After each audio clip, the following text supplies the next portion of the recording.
Today you're going to the first place to work as your first job. This is your first job. You have to consider what to wear for the first day of your job. And that's a really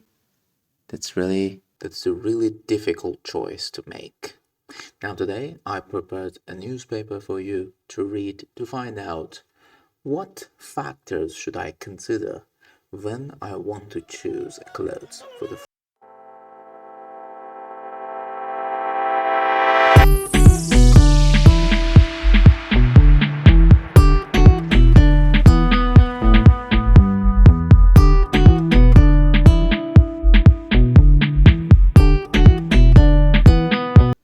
starting to consider what to wear as a professional. Starting to consider. So consider means think about something.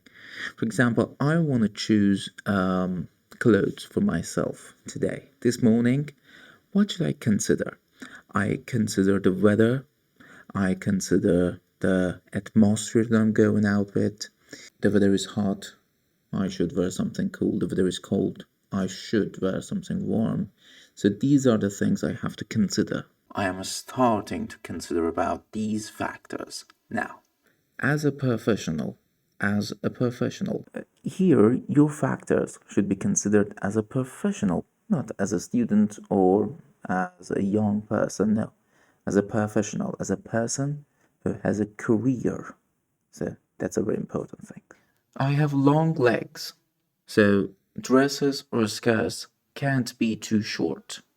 But many of the clothes that are appropriate length-wise are too frumpy. So because this person has long legs, the dresses that she has to choose shouldn't be too short or too long. And those are appropriate length-wise. Length-wise means according to the length. So this appropriateness must be thought as length are too frumpy for her.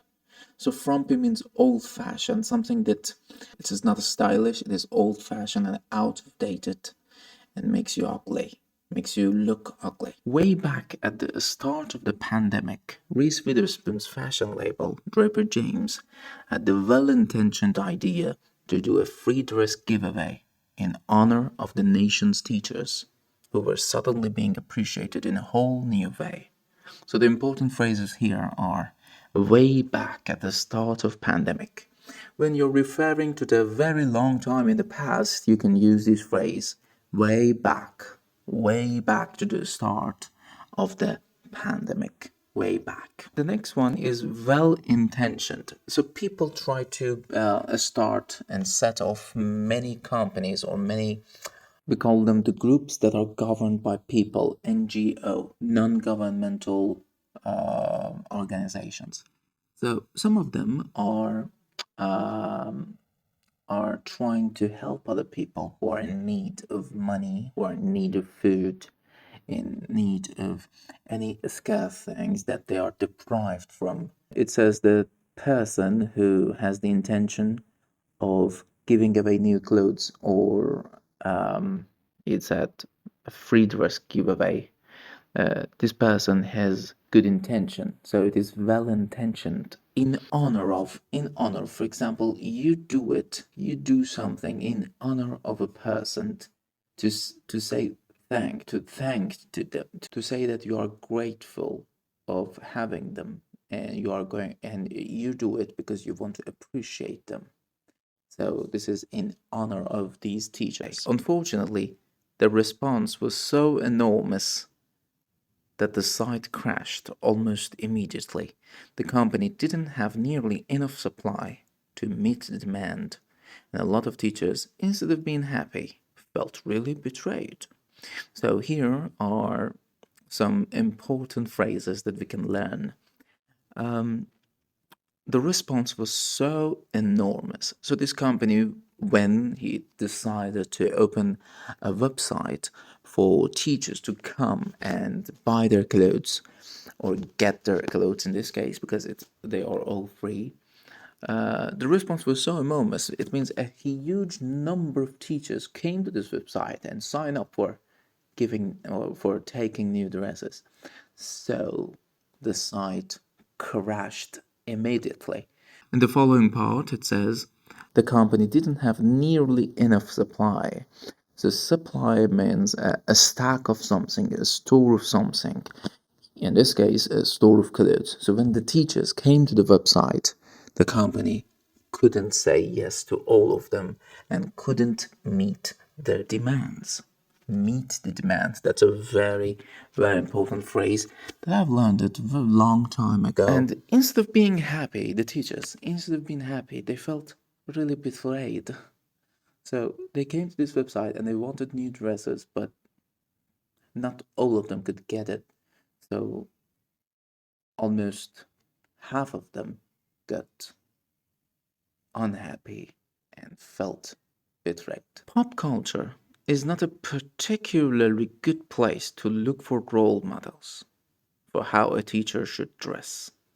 So in this phrase, we have a word pop culture. Pop culture means the world of celebrities, singers, actors, any celebrities that are famous on social media, in movie theater, everywhere. So when they say that pop culture, it means everything these celebrities wear, everywhere they go, everything they eat, everything that is related to these celebrities' lives are very shiny and luxurious and glamorous into the eyes of the people, so we call it pop culture. So here it says pop culture is not a particularly good place to look for role models for how a teacher should dress. So after canvassing teachers, friends, and colleagues, I have one for you. I have one word for you, pants. So here they say canvassing teacher, friends, and colleagues. Canvassing, I mean putting it on display, drawing it on a screen, canvassing it. I have one word for you, pants. So here the writer is going to mention that pants are the things that are very important for a teacher to consider. If you're going to be working with children from kindergarten through the fourth grade, you're gonna be bending, sitting, skipping, standing, and otherwise moving around so much that you probably don't want to deal with a scat. So it says if you're going to work with children from kindergarten to fourth grade, because you need to do a lot of active positions and you're going to be very active at the school and in the class. A skirt is not a good choice for you, and it's a very inappropriate thing to wear because you have to sit down, you have to stand up, so a skirt is not a good choice for a female teacher. The same is true for dealing with the potential mayhem that very active 5 to 9-year-olds can wreak while, say, measuring wheat jump for science. With pants, you won't have to deal with the hemline question either. So here, hemline with it means the lower edge of a garment, a clothes, the lower edge, the lowest edge of the things that you are going to wear. So hemline for a skirt, hemline is very up. For pants, the hemline is very close to the shoes. You're also going to want something that conveys at least a whiff of authority. A whiff of authority means a sign of something. A whiff of means a sign of something. So a whiff of authority means it should show that you are the boss and you are in control of your wardrobe and you are in control of your classroom. You are the manager and you have the last say in everything. So for a teacher, it is important to wear something that shows a bit of authority. That was it, and that was the part one of reading a newspaper. This article was chosen for you from New York Times, and I hope you liked it.